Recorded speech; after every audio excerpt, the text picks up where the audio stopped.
Boa noite. Hoje nós vamos ter uma super live com o Dr. Cláudio Brasil. Vou aguardar um pouquinho aqui, o pessoal começar a chegar. Boa noite, Cobra.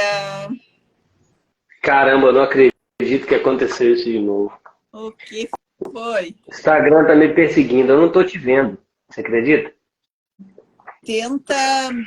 Tenta sair e entrar de novo, Cobra, vamos ver. De repente Tá bom, vou resolve. fazer isso. É perseguição aos carnívoros, pessoal. Antes era comigo, que eu não conseguia sustentar a live. Agora eu tô conseguindo sustentar a live e a perseguição tá sendo com o Cobra. Quando a gente fala de carne, quando a gente fala de cura carnívora, a gente vai muito contra os interesses de quem está vendendo a cura de outra forma, né, pessoal? Nem vou falar o nome dessa indústria, mas realmente a gente está sofrendo essa perseguição, né? Mas a gente encontra outras formas de soltar a nossa voz, né? Para quem me acompanhou, para quem não me acompanhou, na semana passada eu estive numa feira grande aqui de agronegócio, que ocorre aqui na região sul, em Esteio, do lado de Porto Alegre. E eu e a Cecília soltamos a voz carnívora junto com o pessoal aí, com os criadores, com as federações, com as associações de carne bovina da pecuária. E porque o pessoal está falando muito em Salve o Planeta como a carne, mas não estão abordando ainda o tema saúde. E eu e a Cecília conseguimos levar um pouquinho dessa voz aí para começarmos a ser ouvidas, Cobra. Com esse pessoal. Eu não tô te vendo, tá? Da pecuária. Não tá me vendo? Não. Mas eu vou assim mesmo. Te cegaram, Cobra? Nossa. Cobra cega agora. Cobra cega. Cobra cego. Eu espero que tu consiga ver o Dr. Cláudio. Eu vou puxar o Dr. Cláudio aqui. Vamos ver. Tem uma pergunta encomendada pela Carlinha lá da tribo, que é o seguinte. Pra gente falar sobre homocisteína baixa, tá? Tá, vamos lembrar. Eu vou sair do meu perfil. Boa noite, Dr. Cláudio. O Dr. Cláudio eu tô vendo. Ai, olha só. Ainda bem, né? Querido, e aí, tudo bom? Cegaram um olho só do Cobra. Que loucura! Tudo bem, doutor Cláudio? Tudo bem? Estão ouvindo aí direitinho ou não? Estamos ouvindo. Nós seguimos estudando esse livro aqui, hein? Tava dando, antes de vir para cá, eu estava numa aula da tribo, estava falando sobre esse livro aqui. Tá rendendo o livro, né? Impressionante, né? Há 2 anos e ainda está rendendo muita conversa. Esse livro é para ter na cabeceira da cama. Hoje a gente falou sobre carne e câncer, Alessandra. Hoje me perguntaram, acho que foi hoje ou ontem, uma das minhas postagens sobre carne e câncer, eu já disse, vai assistir a live com a doutora Aline, porque a gente falou bastante sobre câncer, né? E podemos falar um pouquinho hoje também depois, né? Depois, não vamos fugir muito do tema, porque senão a gente se alonga muito na live. Gente, verdade. Boa noite a todos, sejam bem-vindos. Hoje o Bate-Papo Carnívoro é com o Dr. Cláudio Brasil. Ele é homeopata, ele é pediatra e ele trata de autoimunes e ele é meu médico. Então, mas eu vou deixar ele se apresentar melhor, falar um pouquinho. Vou fazer um brinde para todos. Estou comendo aqui um caldo de ossos, feito em casa, caseiro. Coisa boa. É minha janta hoje. A minha janta vai ser um caldo de ossos. E faltou na sua apresentação, Alessandro, desculpa complementar, que ele é autor desse livro aqui, ó, A Guerra contra a Carne, Monopólio, Poder e Doença. Tá? É um livro sensacional, um livro de uma leitura bem fácil, muito bem com o poder de, como é que se diz? De compilar, não, de síntese. Sintetizar. Um poder de síntese muito grande, direto ao ponto. E exatamente o que o Alessandro estava falando aqui antes do Dr. Cláudio entrar. Essa guerra contra a carne é uma guerra de poder muito grande mesmo. E é por isso que a gente, né, E são usadas ferramentas muito poderosas também, né, de manipulação e que lidam com o nosso medo, com o nosso subconsciente, muitas vezes. Então, realmente, a gente tem que estar preparado para enfrentar essa guerra contra a carne quando a gente entra numa estratégia carnívora como base, porque ontem a gente estava conversando na live com o Henrique, e quais são os dois maiores erros das pessoas quando fazem uma estratégia carnívora? É comer pouco e comer pouca gordura. E, normalmente, esses dois acontecem pelo medo. Medo de comer carne e medo de comer gordura. Que é o fruto dessa guerra contra a carne, né, doutor Cláudio? Uhum. Então, assim, recomendo o livro, tá? Para quem está começando a estratégia carnívora. Para mim, é um livro básico para você começar a estratégia carnívora. São dois. É esse do Dr. Cláudio e o Gordura Sem Medo da Nina Tachos, que é o que a gente está estudando lá no Clube de Leitura com o Henrique Altran. Esses dois são a base para você passar para a próxima fase na estratégia carnívora. Que a primeira fase é perder o medo. Uhum. Uhum.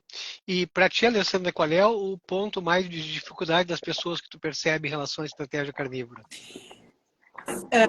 São esses, né, que o Cobra citou, justamente como assim comer só carne e não comer as fibras, né? Como não ter fibra na alimentação, que eu acho que é a primeira coisa que as pessoas mais... E a questão da gordura, nossa, assim, a gente teve, eu e a Cecília estivemos lá na Expo Inter comendo carne, né, com os criadores de carne e o pessoal tirando a gordura de lado. Né, o Marcelo Bolinha, o pessoal tirando a gordura para servir, e a gente ia lá e pegava as gorduras. E as pessoas não entendiam. Né? Assim, vou fazer uma carne mais magrinha. Não, como assim? A gente precisa de gordura. Então, é complicado. Mas, né, a gente tenta falar um pouquinho, né? Que, enfim. Mas vamos lá, doutor Cláudio, vamos deixar a palavra sua agora. Bem, eu não sei por onde a gente começa, porque é um tema maravilhoso, né? Tem muitos pontos, assim, muitas questões assim para a gente levantar. Eu levantei a questão da homocisteína, tá? Porque assim, eu fiz entrei na carnívora, eu entrei numa paleo primeiro, tá? Minha história de dietas, assim, começou com uma dieta maluca de uma veterinária que fazia uma dieta que às vezes num certo dia da semana era uma dieta sem lactose, sem nada de laticínio, depois no outro dia era low carb total, depois tinha um pouco de carboidrato, ela ia variando.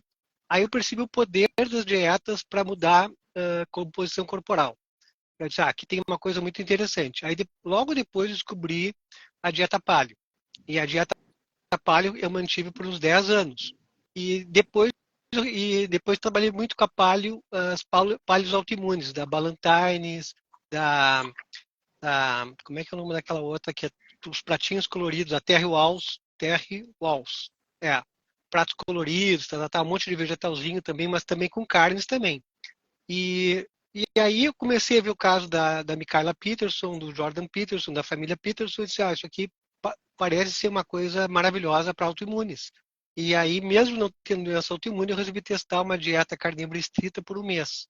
E realmente eu achei uma coisa maravilhosa, assim. Tanto que eu me mantenho numa dieta carnívora, não exclusivamente, de vez em quando eu dou uma saída da linha, mas é uma coisa muito breve, assim, quando eu saio da linha eu volto logo porque tem um benefício muito grande. E os pacientes também, a gente vê digamos, uma aceleração, como eu já trabalhava com pacientes doentes antes, com muita gente doente, quando tu propõe uma carnívora e a pessoa adota a carnívora, a resposta é muito mais rápida, a reabilitação e a reversão das doenças é muito mais rápida. Então, eu acho que é um mecanismo bem interessante, de uma ferramenta para cura, tá? Não é só no final das contas, é um jeito de viver muito simples, né? Porque tu vê que a minha janta agora é uma xícara de caldo de carne, tá? E eu estou bem feliz, vou dormir bem, não vou ter fome, não vou ter nada, porque eu almocei muito bem, comi quase 2 pratos de carne, já estou muito satisfeito também. E então, assim, é uma estratégia muito simples, tem uma simplicidade enorme, assim, e tira compulsões alimentares, tu tende a ficar menos compulsivo em relação à alimentação quando tu faz a dieta bem feita e ajuda muito em muitas doenças, tá?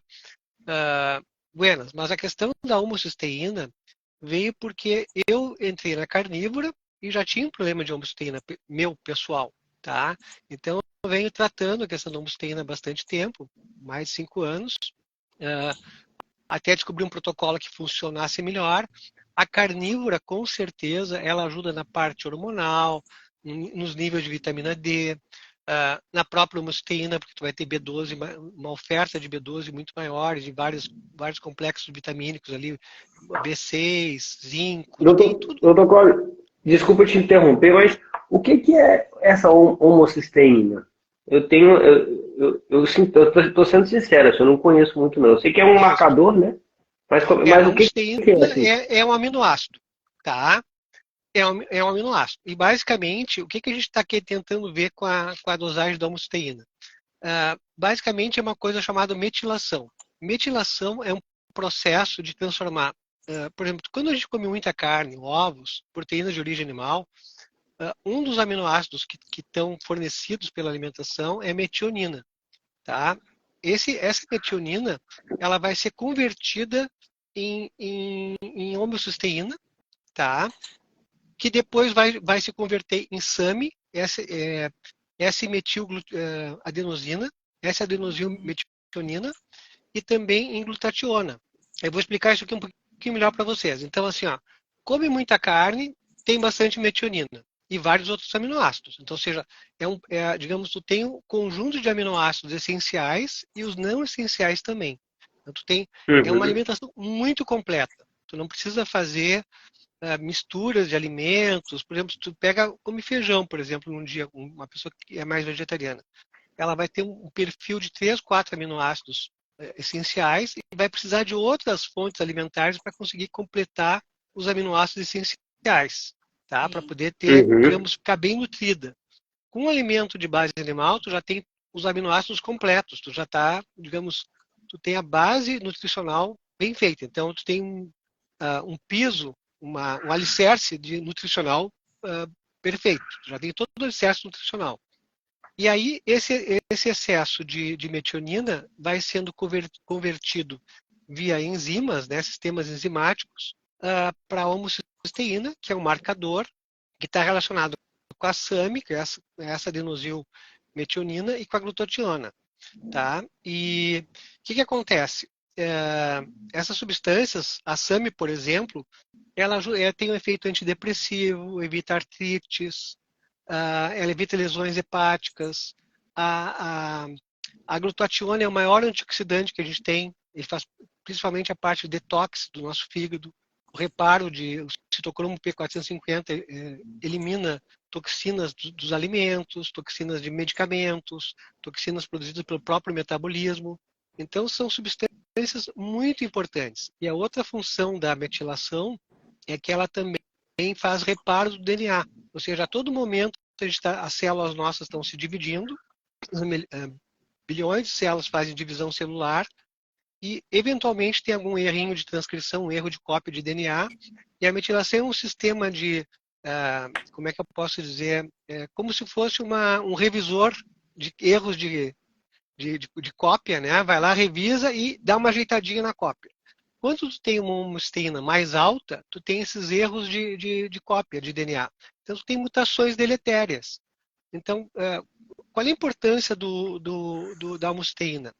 Porque é um marcador independente. É um marcador biológico, um biomarcador independente de risco de vida, de prognóstico, de desfecho. Então, assim, uma homocisteína, assim, tu tem níveis de 6, 7, que são níveis normais, é um nível normal. 8 a 10 é um nível mais alto, mas já de algum risco, um risco mais baixo. Acima de 14, por exemplo, 14, 20, um pouco mais, já são níveis bem altos, níveis com risco cardiovascular e risco de mortalidade maior. É como, assim, é equivalente a fumar 2 carteiras de cigarro por dia em termos de mortalidade, não em termos de danos.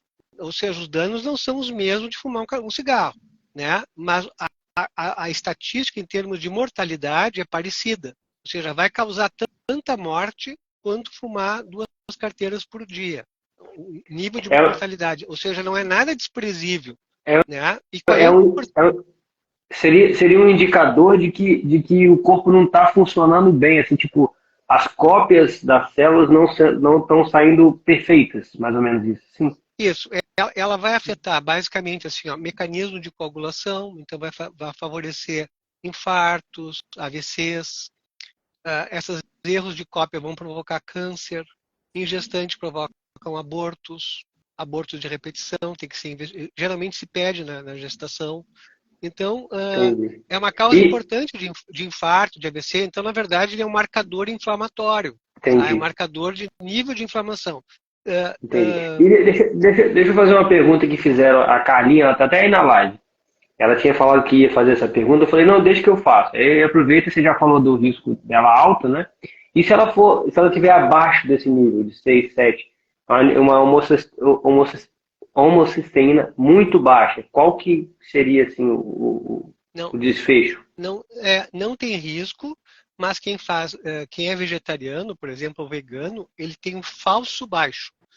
O resultado da homocysteína é baixo porque está um conjunto de vitaminas envolvidas porque na verdade a homocysteína é uma consequência, é o produto final que a gente mede, mas é uma cadeia de produção, tá? Digamos, não é uma linha direta. Assim, ou Uhum, seja, tu tem metionina, a metionina vai usar, por exemplo, a metionina vai se transformar em SAMe. Então, ela precisa de folato, precisa de B12, precisa de B2, precisa de zinco, precisa de colina, precisa de magnésio. Para converter em uhum, glutationa, ela vai precisar de B6, B2 e zinco. Então, o que acontece? Essas vias, se tu tem todos esses componentes, tu tem digamos, uma capacidade genética de fazer o sistema de produção funcionar, ainda vai estar baixo, e vai estar normal, vai estar 5, 4, vai estar bem normal, tá? 5, 6, vai estar um nível normal. Existem alterações genéticas, que a gente chama de polimorfismos, que algumas pessoas não conseguem captar algum desses componentes, não conseguem, digamos, fabricar as enzimas necessárias para fazer esses químicos, é uma rota bioquímica, como se tem ele não consegue fazer, digamos, produzir a quantidade adequada, acumula musteína, que é o marcador dessa via defeituosa. E aí tem mais risco de infarto, de tombo, de câncer, etc. Tá? uhum. Quem quem é vegetariano pode ter uma homocysteína baixa, a gente chama um falso baixo, porque é um baixo, mas na verdade o risco está alto. Porque tu vai ver, Uhum. a B12 está baixa, a B2 está baixa, a B6 está baixa, e aí ela Quem, parece baixa, mas na quem verdade está tudo entrou na bagunçado. carnívora e que vem de uma dieta vegana vai demorar para elevar essa homocisteína, doutor Cláudio? Na verdade, a gente tem que corrigir digamos, fatores individuais, medir principalmente B12 e ácido fólico. Né? Mede B12 e ácido fólico, pode medir zinco, selênio também, que são importantes. Ai. E suplementa magnésio também, pode medir também magnésio sérico. Aí tu suplementando essas vias que estão mais baixas, talvez a homocysteína já se regule. A gente na verdade, tem que observar. Eu tenho pouca experiência com vegano, porque É. Mas uh, nesse caso ela é carnívora, tá? Inclusive ela está na tribo carnívora Sim, e mas a ela falou, carnívora, cobra. se a pessoa é carnívora e está é Mariana, tá Né? 3,7 ela, não sei se é muito baixo. eu não vi risco de homocisteína baixo em carnívoro, nunca vi, tá? Eu só conheço, assim, por leitura, que quem é vegetariano tem tendência a ter uma homocisteína mais baixa, mas com vias defeituosas, porque estão faltando nutrientes para poder fazer a via funcionar bem. De qualquer maneira, a minha Não experiência é pode ser, basicamente com carnívoros. não pode ser uma questão de uma baixíssima inflamação e a hemocistina está baixa? Ou não? Sim, sim, não, é desejável, é exatamente isso. Não, é exatamente isso. Uma homosteína baixa, por exemplo, vou dar um exemplo assim, ó. Pacientes, por exemplo, têm a homosteína de 9, né, ou 8. Aí faz um tratamento, ela baixa para 7. Aí fazem vacina. Eu tive pacientes assim, fizeram vacina, a homosteína foi para 14, para 20. pós-vacina, vacina da Covid, tá? Então, e assim, um dos fatores foi esse, né? Foi a vacina, assim, foi evidente, assim, 15 dias depois da vacina mudou o exame, tá? Então, é um fator, assim, inflamatório, provoca alterações inflamatórias. Com o tratamento, tende a baixar de novo. Então, a gente vai acompanhando, tentando ver se consegue baixar. Eu tenho uma paciente, por exemplo, gestante, que estava com hemoglobina acima de 10, alta. Aí eu dei as vitaminas, ela já estava numa carnívora, assim, quase completa, não estava bem feitinha, mas dava para dar uma melhoradinha. Mas eu suplementei com alguns suplementos, assim, calculados para poder repor baixar essa homosteína. Agora, o último exame que ela me passou já estava em 6, então estava de baixíssimo risco. Então, e a gravidez está evoluindo muito bem, então. Está ganhando peso, está saudável, está tudo bem. Então, isso dá uma tranquilidade para a gente também. Então, eu acho que Eu estava bem altinha e eu fiz esse tratamento aí com o Dr. Cláudio. Agora eu tô louca para ver os exames que estão chegando essa semana. Isso aí. Qual é a importância da homosteína? A homosteína é um marcador biológico que na medicina convencional não é muito valorizado. Por quê? Porque o pessoal faz assim, ó, descobriram na década de 80 que a homosteína alta estava associada a infarto do miocárdio. Aí fizeram pesquisas com doses variadas de vitaminas. Doses, subdoses, doses altas, não deram umas vitaminas, não deram as outras. E aí não chegaram a conclusão nenhuma. Mas a impressão que dá é que foi uma coisa proposital, porque à medida que o tempo foi passando, foi ficando mais evidente o volume de trabalhos mostrando a importância da homosteína para associação com homosteína alta, associada com câncer, com infarto, com AVC, com várias doenças, foi ficando muito mais evidente, assim, o volume de trabalhos é muito grande já.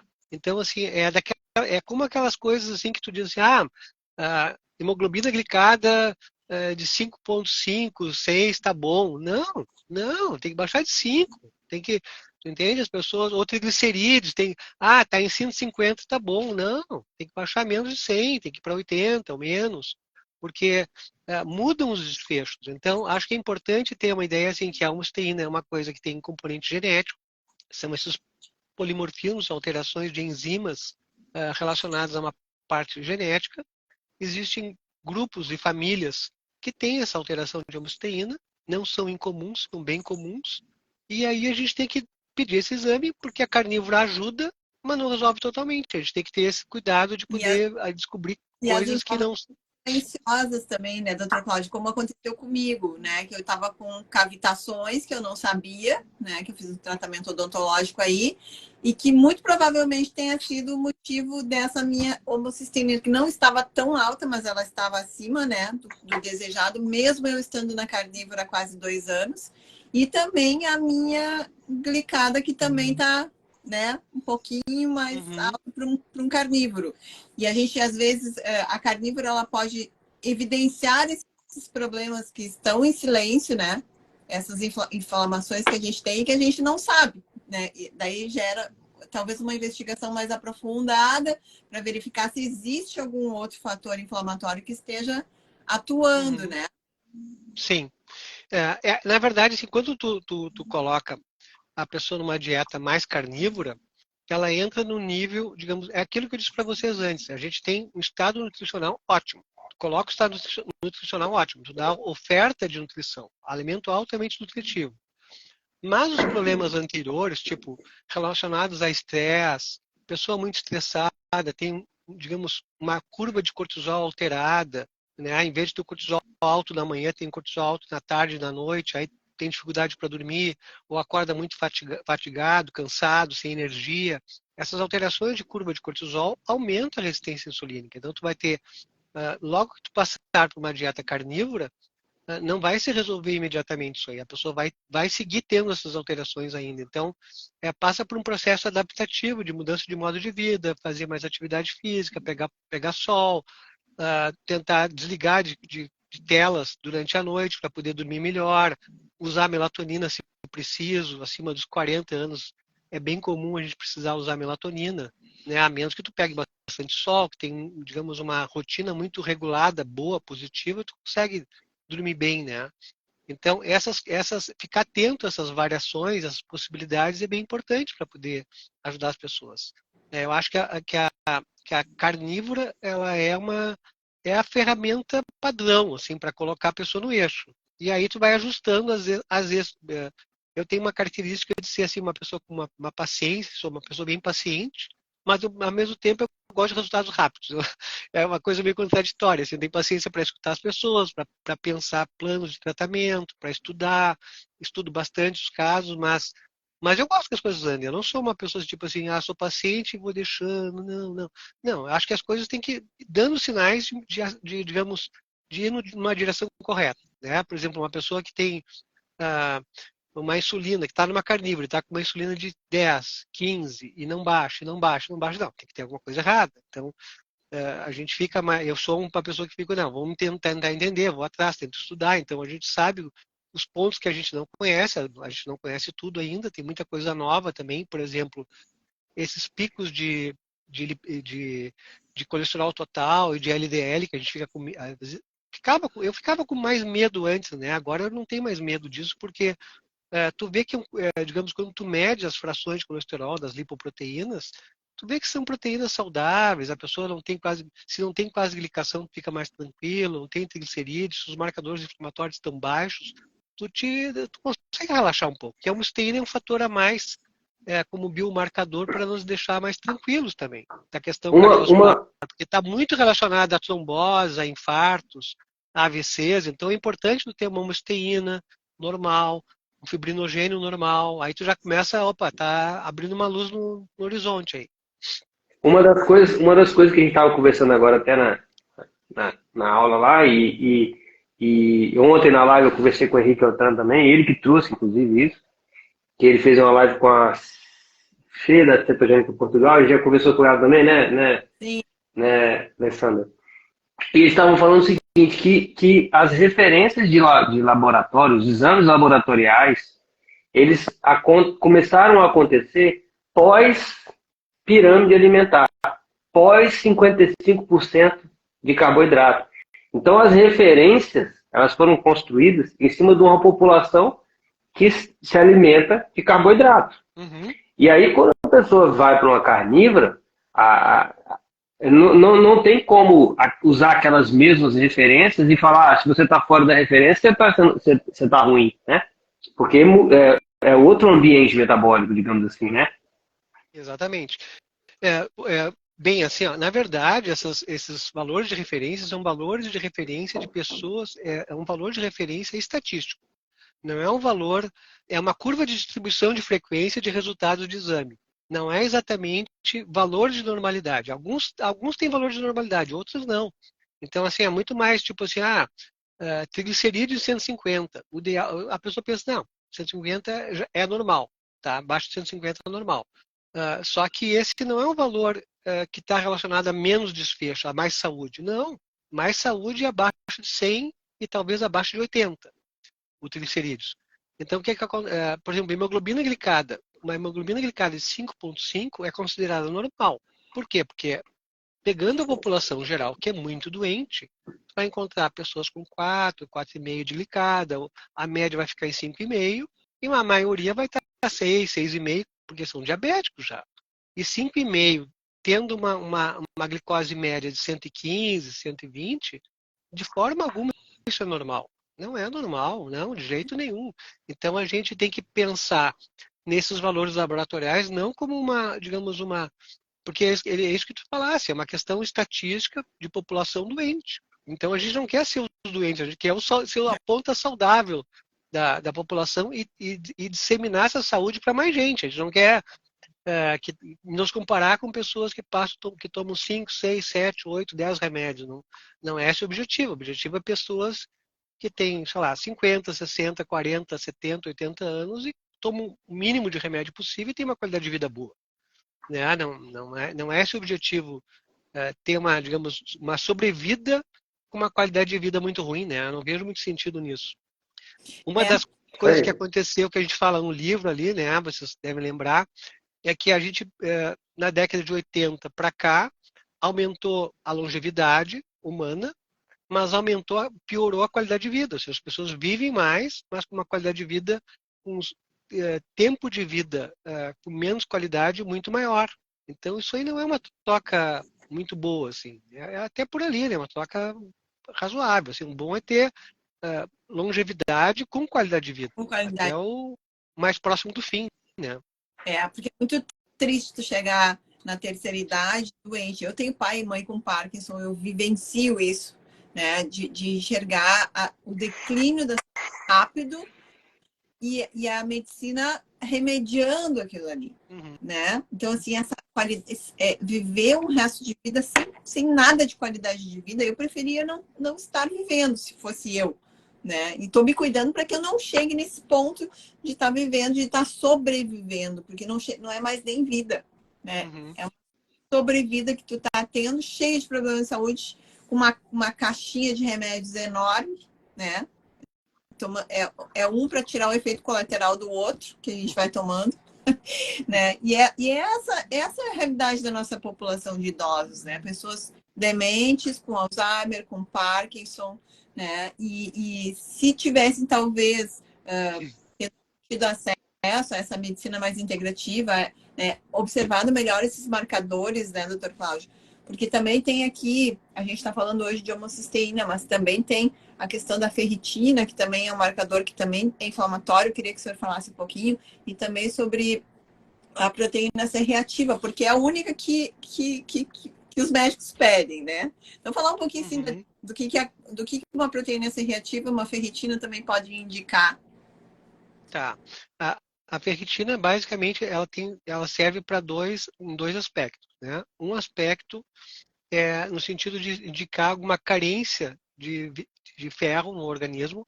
A ferritina, basicamente, é uma proteína, tá? Produzida pelo fígado para armazenar o ferro, porque o ferro ele é muito oxidativo. Ele vai liberando elétrons e vai provocando oxidação em várias células. À medida que ele vai sendo liberando elétrons, ele vai provocando muita oxidação. Então, uma forma segura de manter o ferro, um estoque de ferro disponível, é colocar na forma de ferritina, que é uma proteína que está grudadinha com ferro e vai liberando ferro de acordo com a necessidade do corpo. Então, é um estoque de ferro biológico não oxidativo. Então, ela tem uma função protetora, ela não é uma função ruim. Então, o que acontece? Uma pessoa normal pode ter um hemograma normal, né? Existem as pessoas que têm anemia por falta de ferro, tudo. Então, aí tu vai repor ferro e repor o que estiver faltando. Geralmente não é só ferro. Mas, às vezes, a ferritina serve também. Uma ferritina é muito comum a gente atender pacientes que têm um hemograma normal, mas tem uma ferritina baixa, uma ferritina de 30, 40, é muito comum. Então, nesses casos, o ideal é que a ferritina estivesse em 70, 80, tá? Esse nível de ferritina baixa significa que ele tem pouca reserva de ferro, né? É como se fosse uma conta bancária que está no limite, ele quase entrou no cheque especial, assim, ou já entrou um pouquinho. Não é uma coisa boa, então a gente tem que tentar entender a causa, né? O que está acontecendo, se é falta de aporte de alimentos com ferro, de carnes principalmente, né? De ovos, de alimentos de origem animal, ou se tem alguma dificuldade de absorção, se tem deficiência de ácido clorídrico para poder absorver esse ferro adequadamente, se come de maneira adequada, se mastiga a comida, se toma líquidos na refeição e atrapalha a digestão, às vezes tem deficiências de formar ácido clorídrico, então a digestão é mais difícil, não absorve o ferro direito, então tem muitas variações. Então a ferritina nos serve como um marcador de insuficiência de estoque de ferro quando está baixa. E quando está muito alta, acima de 150, por exemplo, a gente considera um normal assim, de 70, 120 é o desejável, 70, 120 em mulheres e até 150 em homens, porque os homens geralmente têm um pouco mais de ferro que as mulheres, tá? Ferritina. Então, assim, ferritinas mais elevadas estão associadas com estados inflamatórios, porque a ferritina também ela é ativada durante processos inflamatórios agudos. Então, por exemplo, tem uma infecção, tem um patógeno entrando, tem um fungo circulando. A ferritina vai liberar a ferritina para os macrófagos para fazer oxidar o vírus invasor, o bactéria invasor, o fungo invasor.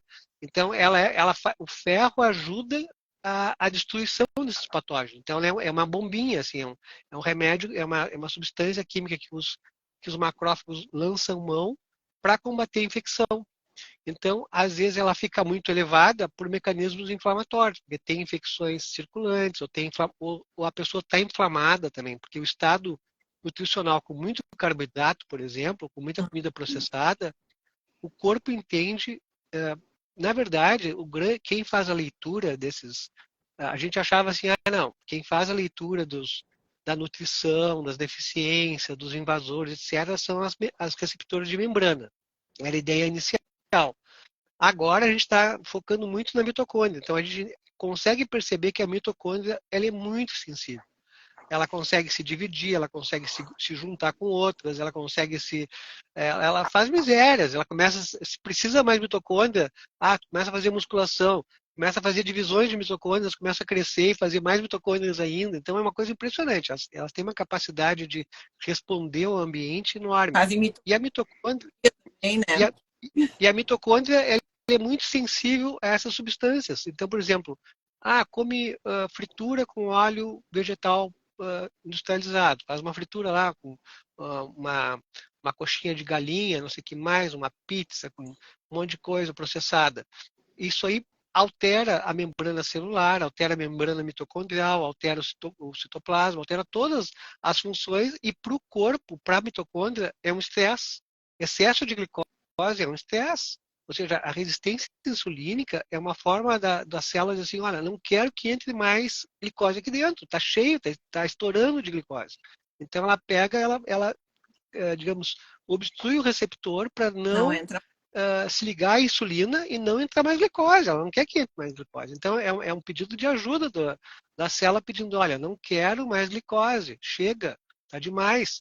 E aí as pessoas ficam dando remédio que ou libera mais insulina, né, que faz liberar mais insulina ainda, e então é uma coisa absurda, e as pessoas não pensam em mudar a alimentação, e na verdade, se o problema é ter glicose em excesso, que vem dos carboidratos, porque a glicose ela vem dos carboidratos, e se tu não dá carboidrato, que não é essencial, o corpo vai fabricar a partir de gordura. Ele tem esse mecanismo de fazer gliconeogênese a partir da gordura, então não Sob vai faltar glicose. demanda, Pergunta, sob, de, sob demanda, não é sob o excesso. demanda. Então, assim, vai precisar um pouquinho de glicose para manter uma glicemia em 70, 60, 80, que é o normal da gente.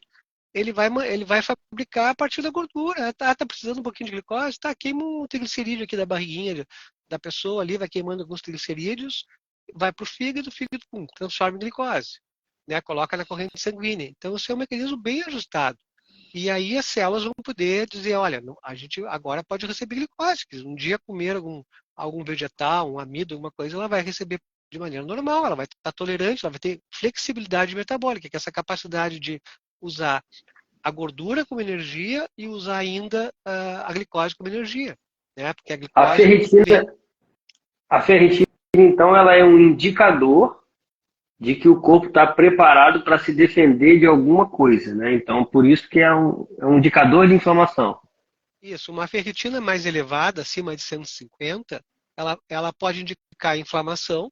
Então, às vezes, a inflamação é muito comum a gente, isso aí na prática da gente, pacientes inflamados. E quando entram numa carnívora, a tendência da ferritina é baixar muito. Eu tive um paciente no hospital que tinha uma ferritina próxima de 1000. Aí, ele me dizia que fazia uma carnívora mais ou menos. Eu sabia que ele dizia que era mais ou menos. E que ele tomava um pouquinho de vinho. E aí ele não, foi melhorando, foi baixou para 800, encaminhei para o hemato, porque às vezes precisa fazer sangria para baixar um pouco. Ele fazia também policitemia, aumentava o número de glóbulos vermelhos também, então isso aumenta um pouco o risco de trombose. Eu disse, olha, vai no hemato, de repente se puder fazer uma sangria, tirar um pouco de sangue, porque o sangue está muito um aumento de hemácias muito grande, né? E com essa ferritina muito alta. Então, isso é um fator inflamatório, sem dúvida. E existe alguns casos também de ser genético. Tem algumas pessoas que têm aumento de ferritina por uma questão genética. Mas essa questão genética, tanto na doença cardiovascular, quanto no caso da ferritina elevada, que é a hemocromatose, elas são muito mais exceções do que a regra. Elas acontecem.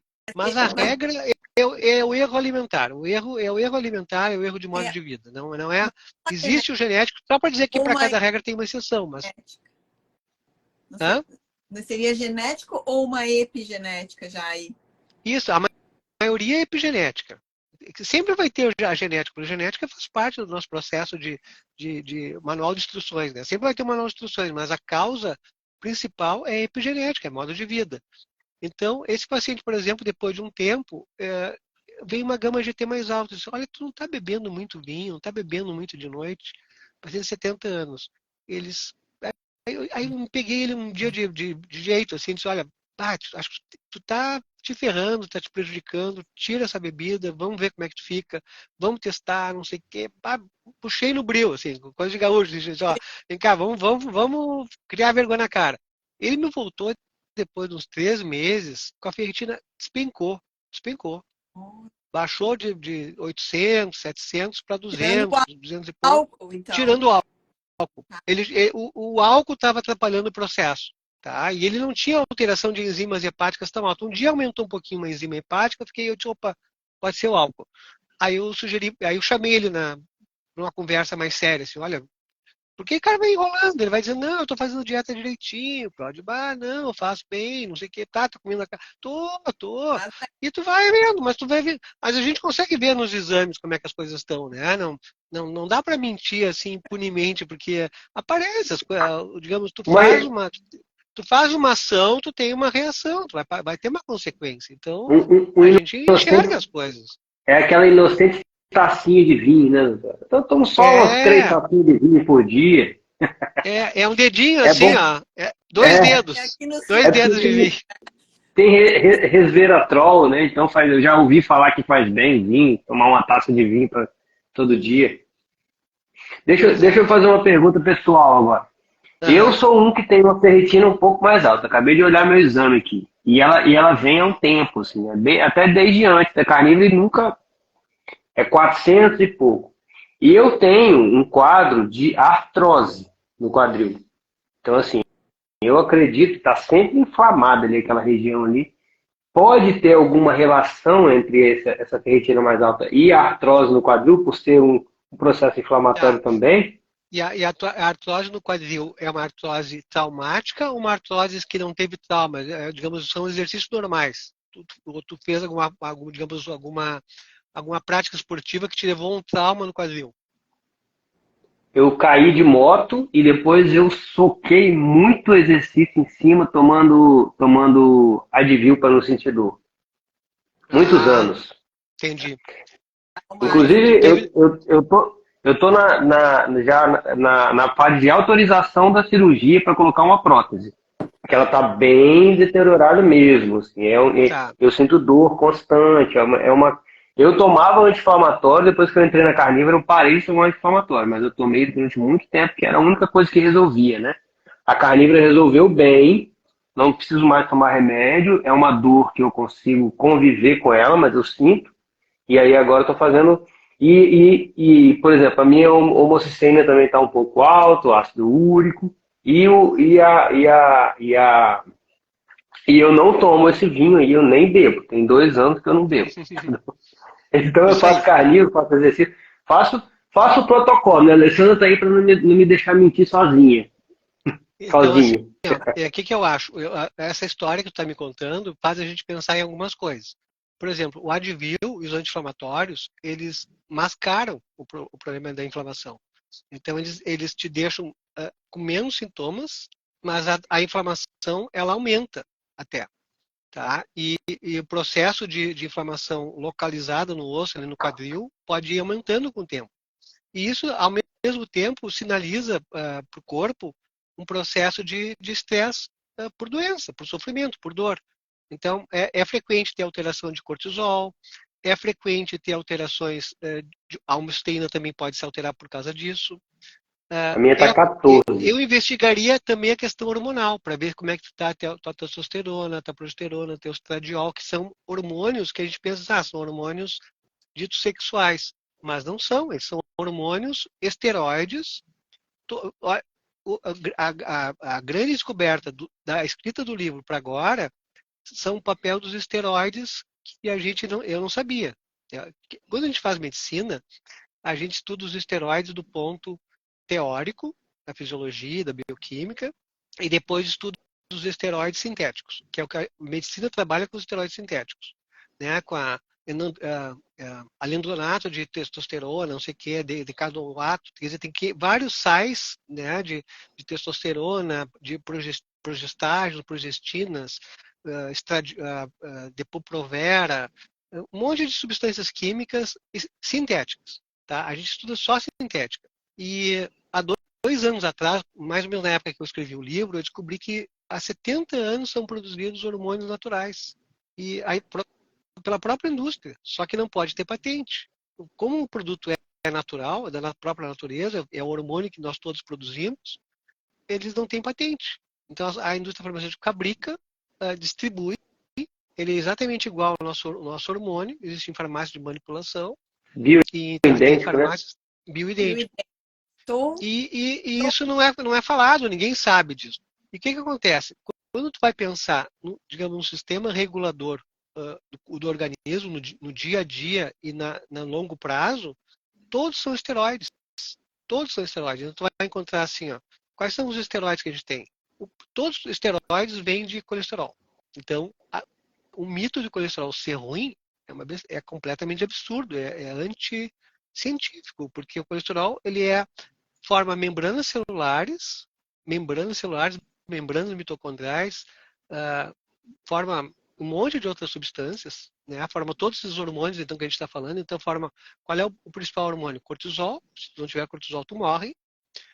O DHEA, que é um hormônio de imunidade. Então, pessoas com doença autoimune têm frequentemente um DHEA baixo. Hoje eu peguei uma paciente com DHEA de 15, é muito baixo. O ideal é 50, 150. Então, é muito baixo. Então, tem infecções de repetição, tá? Tem cistite, tem gastroenterite, tem herpes, tem Epstein-Barr, então tem várias infecções de repetição.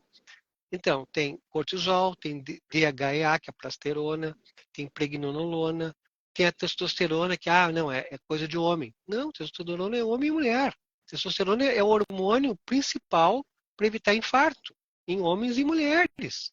Ele é cardioprotetor, é o mais cardioprotetor que tem, porque tem mais de testosterona no coração do que em qualquer outro lugar do corpo. Tem muita testosterona no coração. Tô louca pra reposição de testosterona.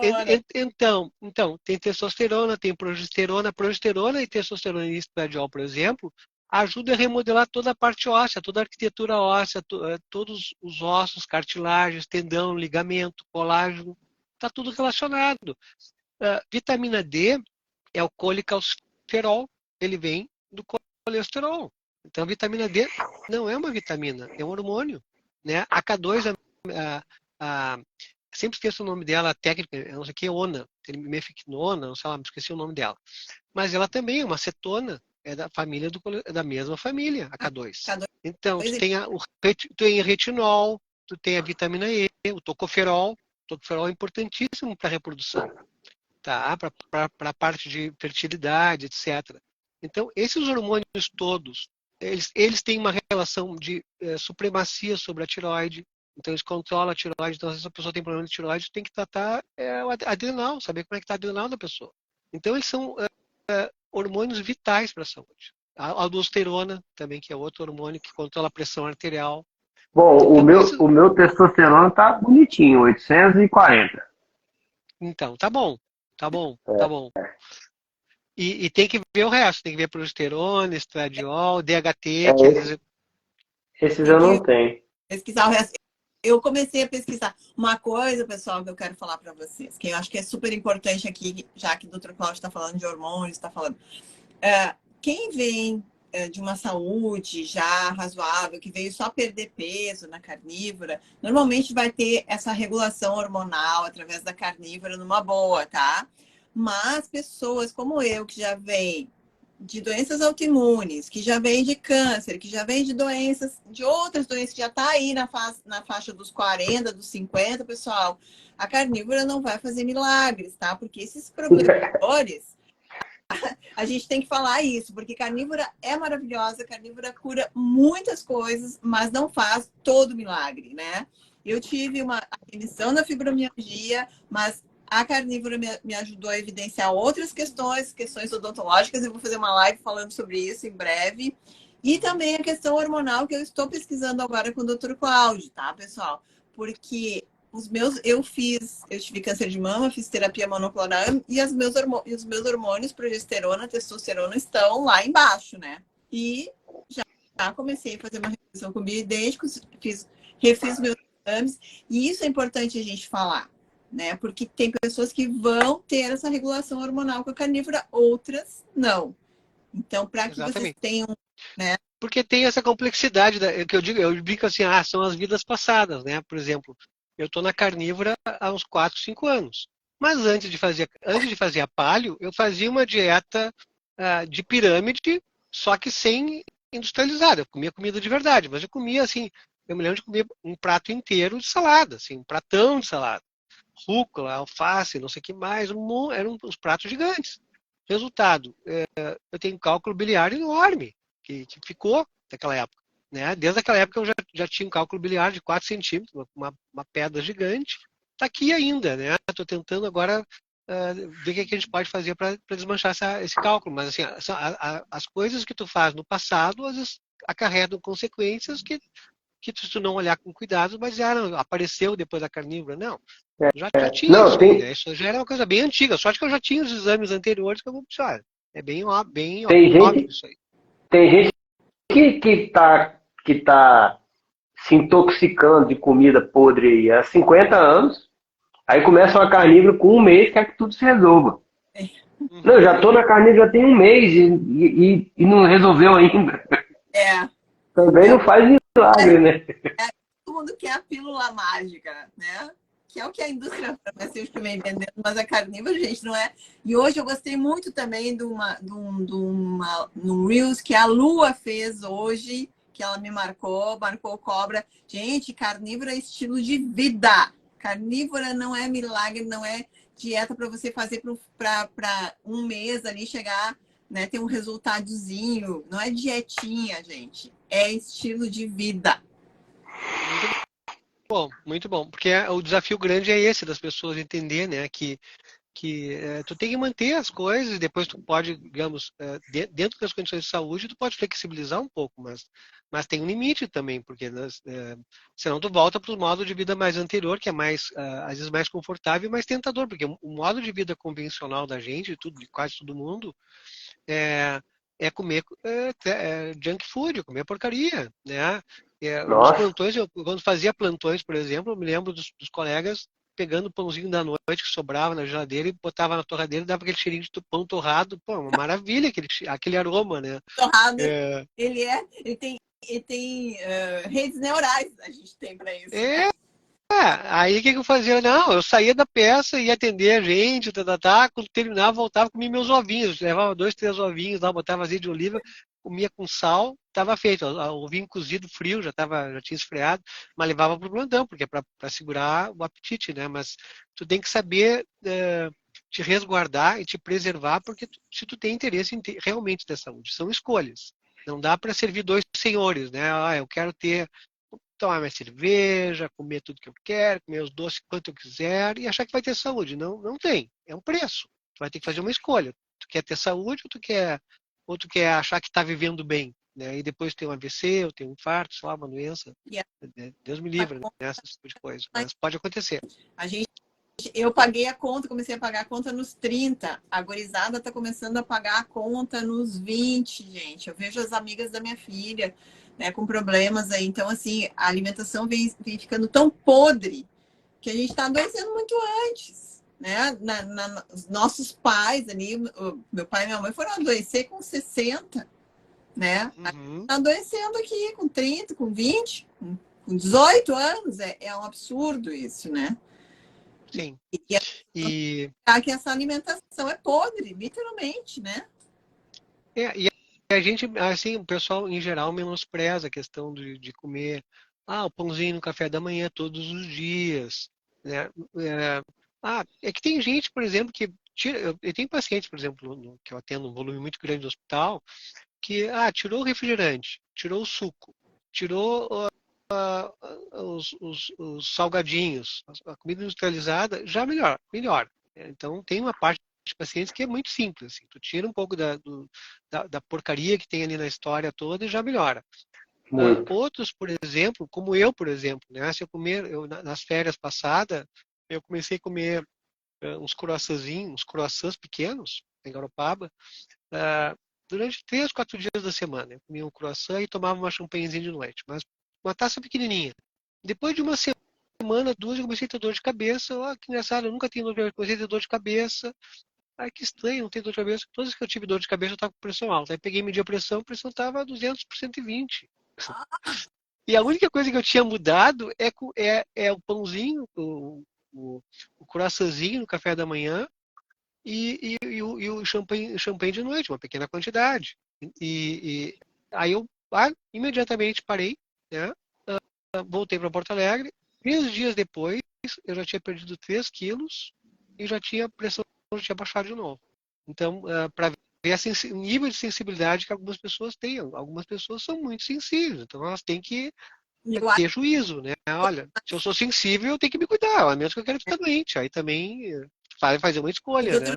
Cláudio, quanto mais tempo a gente está na carnívora, a impressão que eu tenho, que mais anos de carnívora se tem, mais a gente consegue perceber os efeitos colaterais de cada alimento, né? O que cada alimento faz no teu corpo.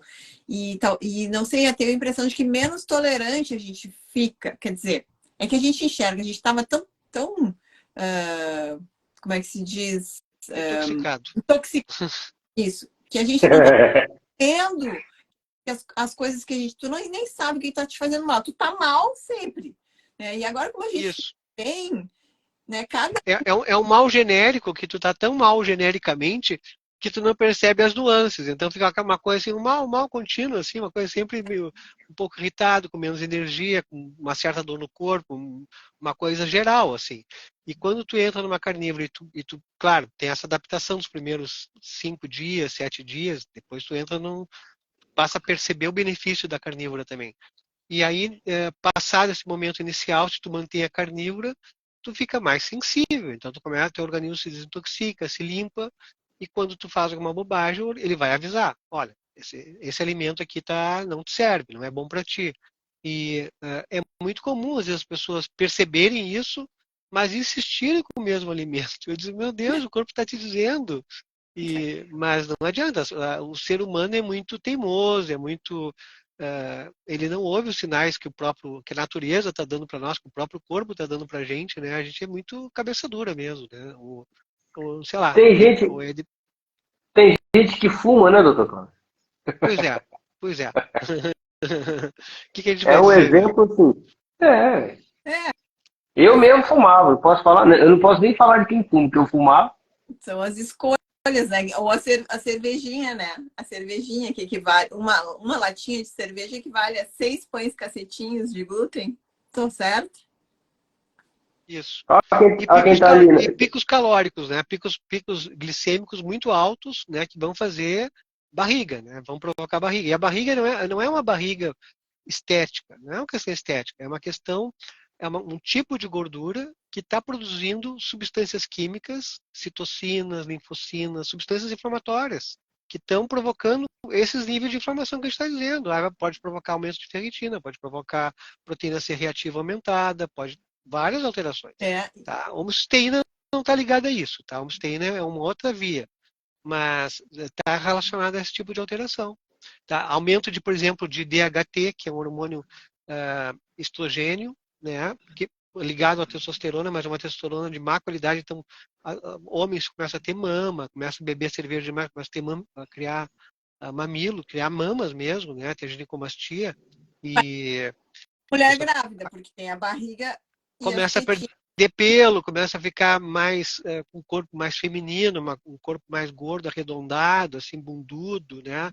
Vai tendo características sexuais femininas, né? Porque esse DHT e essa gordura abdominal vai provocar essa produção desses hormônios mais estrogênicos, né? Mais femininos, que o homem também tem, mas não desse tipo, né? É um tipo mais tóxico de hormônio. Olha aí, gente, né?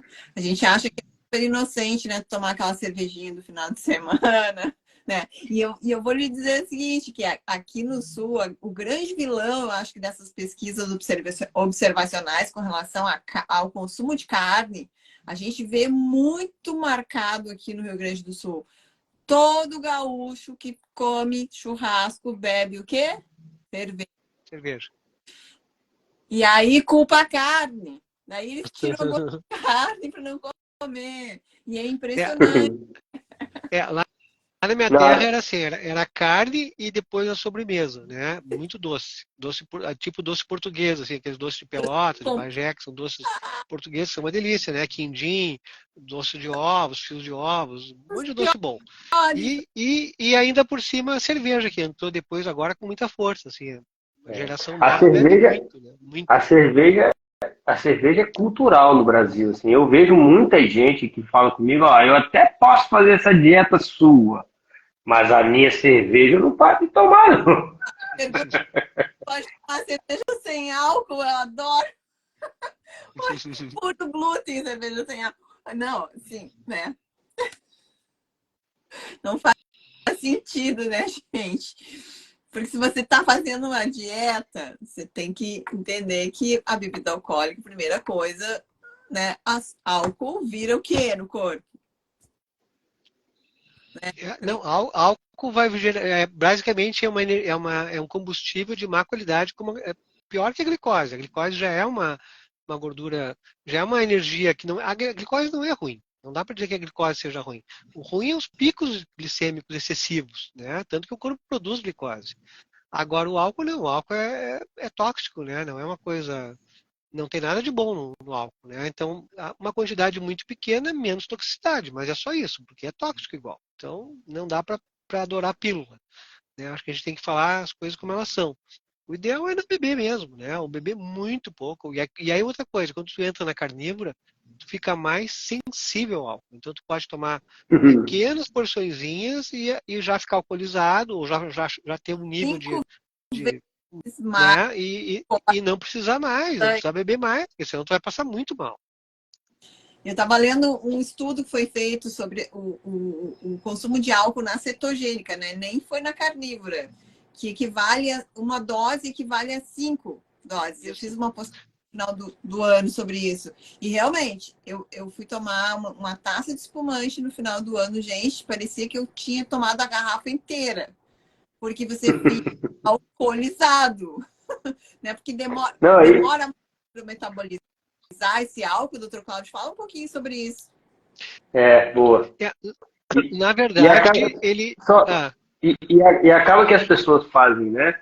Saem da cerveja, porque a cerveja não tem carboidrato, e na carnívora é muito comum as pessoas partirem para o destilado, né? Para evitar o carboidrato. E aí o destilado, se a pessoa não perde a mão assim, ó, na carnívora, de uma hora para outra. Você tomou uma dose, já tá bem, na segunda e já cai. Aquele negócio assim, né? E essa pesquisa que a Alessandra falou da cetogênica vale para carnívora, porque uma carnívora bem feita, ela é cetogênica também. Então, é mais ou menos essa proporção mesmo. É equivalente a 5 vezes a dose que tu está tomando. É equivalente por fato de estar numa carnívora. Então, realmente tem esse efeito.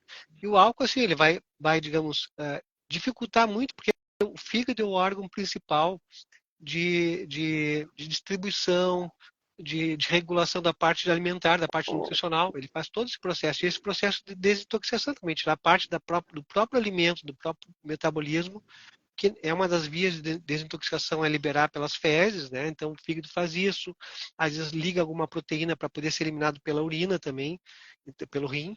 Então, na verdade, tu prejudica todo o sistema de desintoxicação, tu coloca uma energia que é tóxica dentro das mitocôndrias. Então, a prova do alcoolismo, por exemplo, é isso, né? Um dos efeitos do alcoolismo é tu perder controle sensorial, perder equilíbrio, perder coordenação motora, perder noção de profundidade, perder o limite também das coisas, achar que está tudo bem e tu está fazendo um monte de besteira.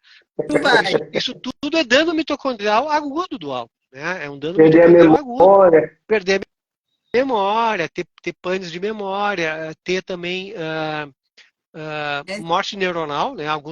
É bem comum o pessoal dizer, quando era guri, o pessoal dizia, morrer uns neurônios aí nesse fogo que tu tomasse. E é isso mesmo. Realmente destrói alguns neurônios, destrói algumas células nervosas, né? Então, acho que tem que ter muito cuidado em relação ao álcool. É uma coisa que é subestimada, assim, E na o dano carnívora, e o risco.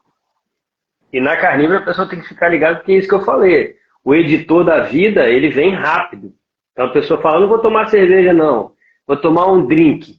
Aí toma um drink, levanta, vai no banheiro. Quando ele senta no banheiro, que ele levanta de novo, o editor da vida vai assim, tchup, tchup, pum. O cara só não acorda no outro dia, não lembra mais de nada que fez. Não, mas você subiu na mesa, tirou a roupa, desceu na boquinha da garrafa e o Tomou cara uma não boa lembra de noite nada. de Cinderela, tomou uma coisa muito maluca lá, mas não, foi só uma dosezinha, um shotzinho. Pior é que é. Porque é aquilo que o Alessandro falou, é uma potência. O álcool vai lá pra. Toma cada fogo em carnívoro, né? O bom é que se você quer tomar um fogo, vai ser econômico. Você vai tomar uma dose só. É. Mas os efeitos, né, gente? A gente sabe que é deletério para o cérebro. É uma toxina, né? O cérebro interpreta isso como um veneno e vai tentar eliminar do seu corpo. Então, tome bastante água se fizerem isso. Muita água para Eu tô. mandar. Doutor Eu Cláudio, a gente tô. está aqui a 1 hora de live, Cobra. Vamos ver se o doutor Cláudio, não sei se está com algum compromisso. A gente também não quer ficar tomando tempo dele. Sempre tem algum compromisso normal. O doutor Cláudio está sempre, né? Correndo. Sempre na correria. Não, mas é muito bom conversar com vocês. Tu me falasse, sei lá, uma semana, duas, com vocês eu converso sempre. É um papo sempre muito bom. Maravilha. O senhor quer fazer alguma colocação aí para o pessoal, alguma observação importante sobre a questão da. Dá uma olhadinha nas perguntas, ver se tem alguma pergunta que acho que é interessante Tem- a gente responder, que é uma pergunta mais importante. Tem um tema rolando aqui que é café. Aham. Tá. Café e é carnívoro. Olha, o café, ele tem. Depende assim, ó. Café, por exemplo, para quem é ansioso, eu não recomendo, porque ele ativa vias simpáticas, sistema simpático. Em geral, a percepção da ansiedade fica maior. E a pessoa tem uma sensação de estar mais ansiosa. Então, acho que atrapalha um pouco. Pessoas muito ansiosas, acho que tem que maneirar no café. Porque tu precisa, na verdade, aumentar o tônus parasimpático. Tu tem que aumentar o vago. O vago tem que estar mais ativado. Então, tu tem que fazer respiração profunda, tem que meditar, caminhar na natureza, andar de bicicleta. Tem que fazer alguma coisa, um banho frio para dar uma ativada no simpático e depois vir o parasimpático compensar isso aí. Então, todo esse tipo de ativação é interessante. O café, ele na verdade, ele vai inibir os receptores de fadiga, principalmente no cérebro. E a gente sabe hoje que já tem dois tipos de pessoas metabolizadoras de café: metabolizador rápido e metabolizador lento. Uma pessoa que metaboliza cafeína rapidamente, ela pode tomar um café de noite e dormir normalmente. Ela vai trabalhar aquele café, vai tirar da corrente sanguínea e vai ter uma noite de sono maravilhosa. Assim. É uma coisa impressionante. Outras pessoas como eu, que sou metabolizador lento, se eu tomar café ou tomar um chimarrão às 3, 4 da tarde, pode saber que eu vou estar de noite louco de sono, querendo dormir, e não vou conseguir dar o start para apagar. Eu vou ficar me virando, ficar 1, 2 horas até conseguir dormir, ou vou ter um sono. Quando eu fiz a carnívora, digamos, estrita, a primeira vez que eu tirei até chimarrão, que é uma coisa que eu gosto muito. Tomo só de manhã chimarrão. Tem cafeína no chimarrão, tem cafeína, e um preço que eu estou pagando, porque eu gosto de chimarrão, eu vou tomar meu chimarrão de manhã. Não vou tomar de tarde, porque se eu tomar de tarde meu sono está muito ruim. Mas quando eu tirei o café depois do almoço, um cafezinho que eu tomava depois do almoço, e tirei o chimarrão da manhã, quando eu fiz a carnívora por um mês bem estrita, nenhum vegetal, o meu sono foi muito melhor. É um sono assim que tu não tem nem micro despertar, tu dorme a noite inteira. Então foi um sono muito melhor. Agora meu sono é um sono melhor, mas não é um sono 100%, porque eu continuo mantendo esse hábito, né? que é uma coisa que para gaúcho é difícil tirar um chimarrão da manhã, mas então tomo um chimarrão da manhã, mas agora eu tô menos obsessivo, antes eu tinha que tomar uma térmica inteira, agora já tomo meia, tomo um terço, já tá bom, já relaxo também, já não tomo café depois do almoço, porque senão, como eu metabolizo lentamente, eu vou estar muito cansado, meus receptores de adenosina cerebrais vão estar querendo dizer, olha, A o cafeína cara, está na né? ela Na vaga. bloqueia o receptor e aí tu tá cansado, mas o cérebro não percebe o cansaço, então não dá o desligar da chave ali para descansar. Ou tu tem esse sono, um sono breve, curto, superficial, aí tu não faz sono REM direito, aí tu desregula todo o sistema hormonal, é um dos fatores para provocar Muita, muitas muita consequências. gente, Assim. muita gente se ilude, né, de que dorme bem, né? Aí nós Fala assim, não, eu tomo café, mas eu durmo bem. Apaga, acorda. Só que uma coisa é você apagar e acordar, outra coisa é você dormir e passar pela estrutura do sono, né? Sono REM, sono profundo, e acordar realmente revigorado, com aquela energia. É totalmente diferente. Quem nunca experimentou vai achar que dorme bem, né? É aquela coisa, a pessoa dormiu sempre no chão. Nunca dormiu na cama. Ela não sabe como é que é bom dormir na cama, né? Então é mais ou menos E por a aí. coisa interessante que eu acho assim, ó, não sei, eu sei que se todo mundo é assim, mas assim, ó, eu, por exemplo, quando eu tive a experiência de estar na carnívora por um mês, estrita, e ficar muito bem, né? Digamos, foco mental, capacidade de produção, de trabalhar bastante, de ficar com energia, de ficar bem-humorado, de ficar tranquilo, um humor assim estável. Isso tudo para mim não tem preço. É uma coisa assim, uma qualidade de vida que para mim não tem preço. E a questão do sono também, quando tem uma noite de sono, que tu acorda de manhã, que parece que tu tem 15 anos, tu acorda com toda a energia carregada, pilha para vai até as 9 da noite, 10 da noite, tá super bem, isso para mim não tem preço também. Então, toda vez que tu tem uma queda de qualidade de vida, assim, e tu tá atento, por exemplo, eu sou uma pessoa bem atenta, assim, né, como é que eu tô. Essa noite eu não dormi bem, tá, então vamos ver o que eu fiz, vamos tentar melhorar, vamos tentar não sei o quê, vamos tentar sempre dar uma melhorada, o que eu comi, tá? Então ficar sempre ligado para ver o que dá para fazer para melhorar, porque o dia rende mais, a tua qualidade de vida é maior, tu tem uma vida vivida, bem vivida, então acho que E esse é o passa, objetivo também, é e qualidade de passa, vida. e passa a ser referência, né? Você muda a referência. Não Isso, quer mais voltar para aquele isso, dia antes. Por exemplo, isso. esse final de semana eu fui numa festa de criança, domingo, e acabei que eu me enfiei o pé na jaca. Comi salgadinho, docinho, bolo, comi os negócios tudo. Se tu vai com Cheguei fome, em tu casa, tá ferrado. apaguei. Apaguei assim, parecia que tava bêbado.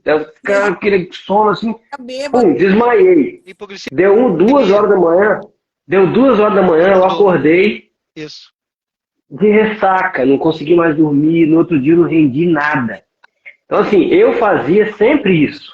Só que eu não sabia, né, que o efeito era esse. Hoje, como eu tenho uma vida, deve ter mais de ano que eu não faço isso, né? De comer doce assim, de soltar Salgadinho. os bichos mesmo. Na hora é bom, é gostoso, não vou negar não. Mas chegou uma hora que eu enjoei. Mas não vale a pena. Não vale a pena. A gente sente, a gente percebe, é o que a Luciana falou, a gente Até percebe assim, muito. quando eu entrei na Palio, é uma coisa que eu também notei, assim, que parecia que tinha um tijolo no meu estômago, assim, tinha uma sensação de sempre tinha um tijolo. Aí eu entrei na Palio, saiu aquele tijolo, assim, engraçado, a barriga, o estômago tá leve, parece que eu tô sempre com fome. E não era fome, eu tinha tirado um peso que eu estava acostumado a carregar aquela sensação de peso no estômago, que eu estava adaptado àquilo, a gente se acostuma com as coisas ruins também. Então é muito interessante tu perceber que algumas coisas aparecem, né? E nunca mais, né? Não voltam mais. Não, e aí Graças a Deus. a gente dá uma Mas saída porque a gente cuida. e já sente mais. Começa a doer o estômago. É um arrependimento, assim, é instantâneo, né? Bateu no estômago, eu já tô sentindo dor, já tô arrependida da minha escapada. Então tá, pessoal, muito bom conversar com vocês. Muito De repente a gente conversa de novo daqui a um tempo, tá? Estou acompanhando o trabalho de vocês, eu gosto muito do trabalho de vocês. Tem ajudado muitas pessoas a entrar na carnívora, a se manter, a esclarecer. Tá? Vou responder uma perguntinha aqui que fizeram. Dr. Cláudio atende online, pessoal. Dr. Cláudio trata de fibromialgicos. Eu sou um exemplo, né? Me libertei da fibromialgia, mas sigo fazendo acompanhamento com ele. Quem quiser, consulta, Dr. Cláudio. O senhor quer deixar o direct aí? Quer passar algum telefone? Fica à vontade. Não, o pessoal me acompanha no Instagram, me manda um direct que eu mando o contato. O contato é esse mesmo telefone que eu estou falando com vocês aqui. Tá? Doutor Cláudio Brasil, tá? Para quem não pegou aí. Cláudio, para quem quiser. Isso. E o livro? O livro manda o direct para mim também, porque ali o Instagram ficou desatualizado, o link para a compra do livro. Então, se é o livro físico, manda um direct para mim que eu encaminho para a pessoa que está fazendo a remessa. Então, tá? Muito obrigada, doutor Cláudio. Um abraço para vocês, obrigado também. Uma boa terça-feira, bom feriado. Tá? Bom feriado. Pessoal, semana que vem voltando ao bate-papo carnívoro, vamos conversar com o Dr.